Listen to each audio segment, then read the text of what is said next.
around threshing wheat, just surviving, and God sent an angel to define him.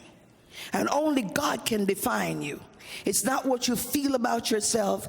It's not even about your behavior or your capability. It's what God says. Because you see, what you are today, as a young man said, when he came here, he was unstable, he was shaky, he was like Peter, and now he's stable.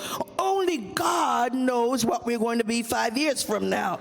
And many of us have been labeled and tagged because of our present behavior, our past, not knowing that God is getting ready to do something phenomenal in our lives. And here is the angel looking at a coward, hiding, clueless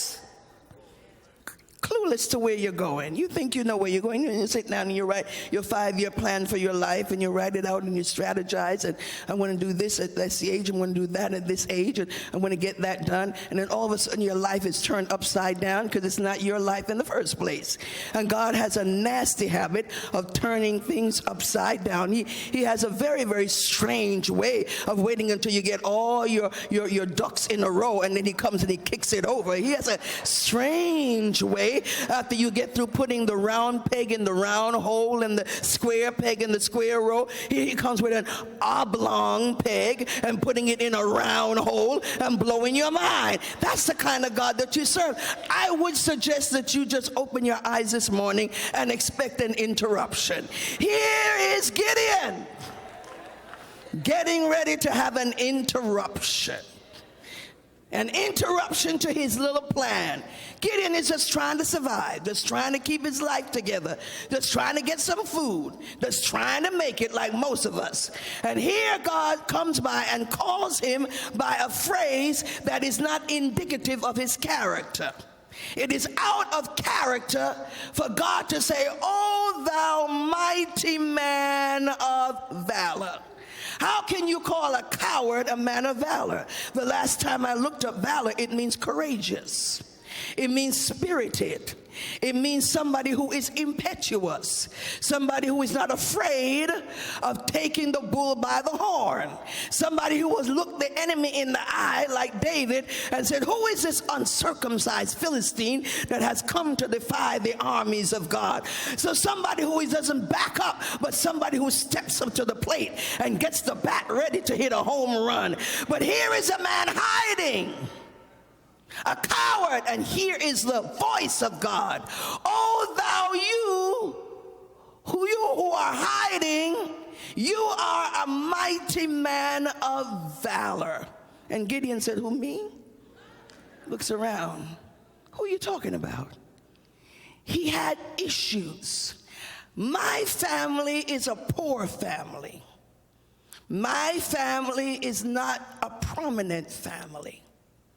My family is not a royal family.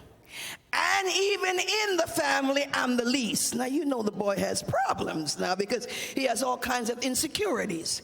His image of himself, his concept of himself is that he is the least among the least. And God skips over all of that and says, "But you are going to deliver Israel out of the hands of the Midianites." No, listen.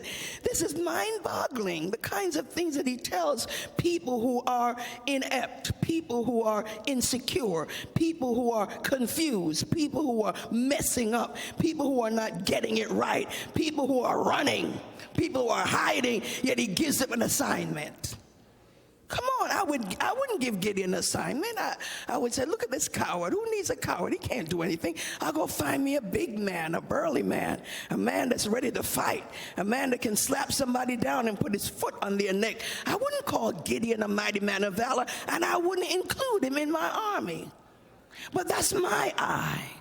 God says man looketh on the outward appearance, but God looks on the heart.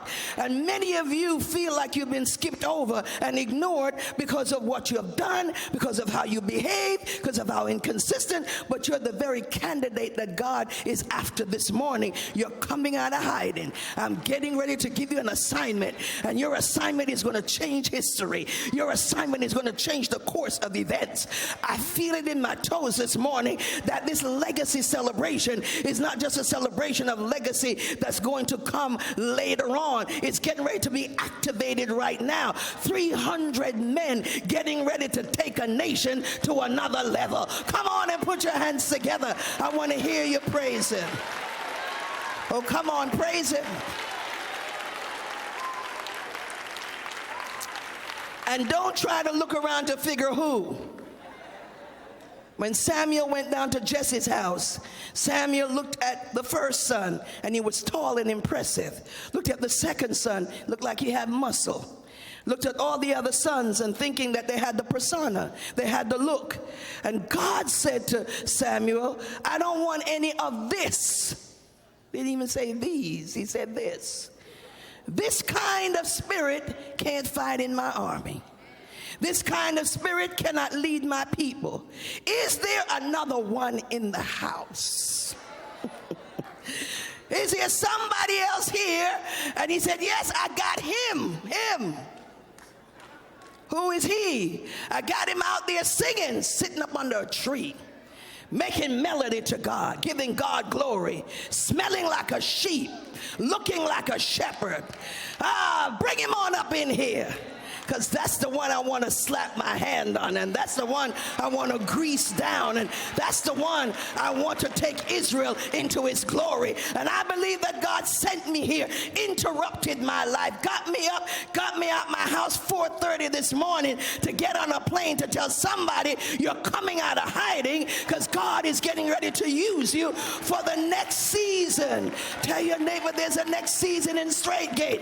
God is getting ready to shift Straight Gate into the next season. Oh, thou mighty men of valor.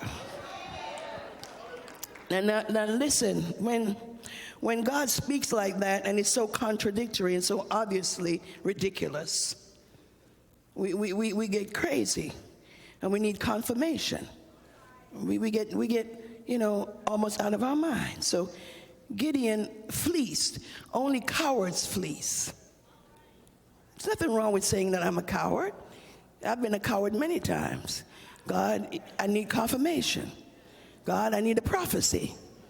Let me call so-and-so, let them pray. And if they pray and start speaking in tongues a certain way, I know it's you.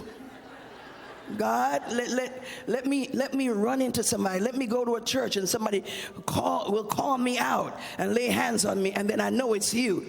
Or some of you, let me call, and if the person talks nicely, then I know this is the right thing to do.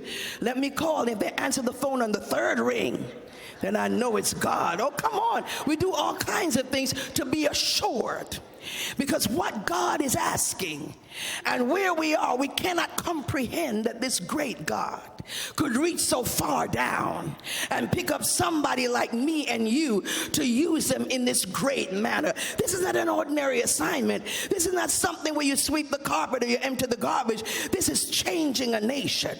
This is delivering the nation out of the hands of the enemy. And in our time, this is taking the nation out of the hands of heresy, protecting and guarding the word of God, making sure that the people of God are not led astray by every wind and doctrine, upholding the standard of the Spirit, declaring that holiness is right even in the 21st century. Oh, thou mighty men of valor.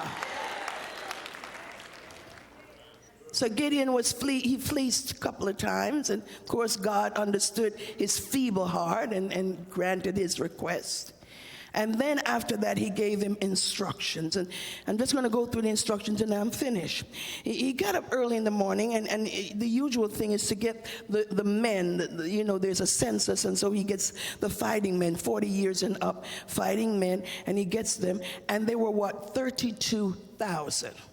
The Midianites and the Amalekites combined together, 135,000. So the odds are 450 to 1. 450 of a combined army to 1 Israelite. So 32,000, and I'm sure Gideon is saying, well, even though the odds are great, at least I got 32,000. Then God had the audacity to tell Gideon, send away the fearful, the faithless.